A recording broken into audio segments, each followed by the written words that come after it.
So he is a 4 years old boy who was brought by his parents with complaints of painless limp while walking.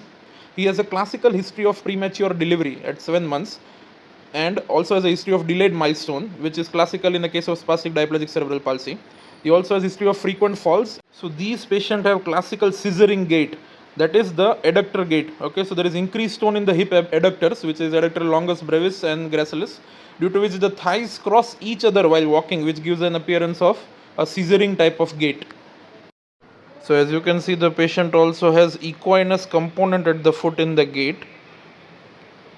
So now we will proceed with the hip examination. As you can see, the right anterior superior iliac spine is at a higher level, which is the compensatory pelvic tilt to accommodate the adduction deformity, the adduction deformity.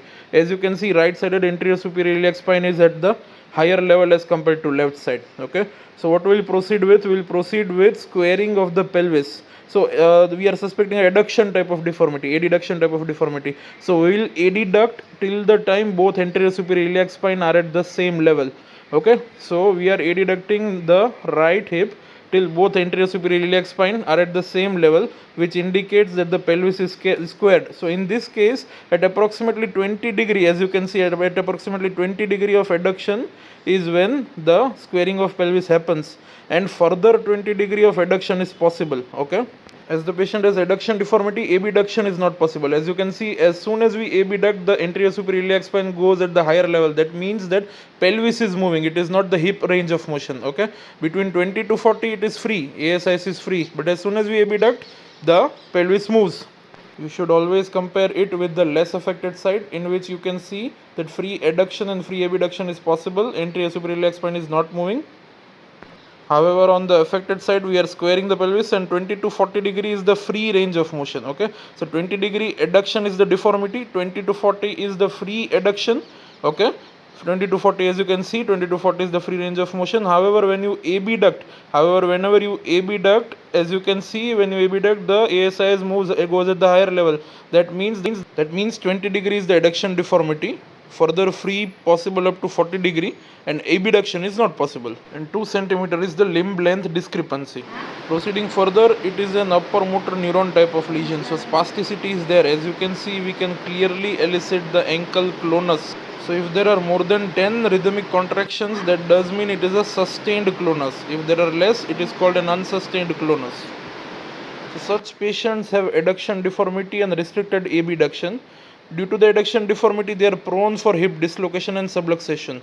So pre-op radiological evaluation essentially includes Reamer's index and acetabular index. So Reamer's index, that is the migration index, is percentage of lateral migration of femoral head. So we make the Hilgen-Reiner line connecting triradiate cartilage, and the Perkins line, which is the vertical from lateral acetabular edge perpendicular to Hilgen-Reiner line. Normally it is less than 25%, that is less than 25% is uncovered, but in this case it is more than 60 to 70%. Another factor is acetabular index, which is the angle between acetabular roof and Hilgen-Reiner line. Normally it is less than 20 degrees, as you can see in the X-ray, but in our case it is more than 30 to 35 degrees. So based on the Reamer's index, we can say that hip subluxation is there, and based on the acetabular index, we can say that there is acetabular dysplasia. So we'll discuss the management in short. First line is we give a trial of conservative management. We stretch the adductor muscle, strengthen the abductor muscle, and abduction orthosis. So regular physiotherapy and a trial of conservative management. If that doesn't work, the second line is, if that doesn't work, we inject Botox into the adductors. That is how we medically manage the case.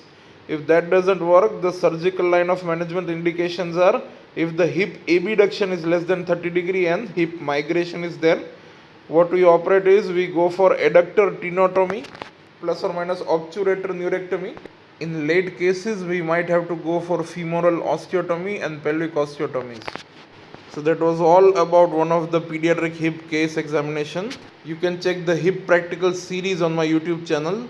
Stay tuned for such clinical and operative videos to Bones Orthopedics Simplified for you by Dr. Meir. Thank you so much, guys.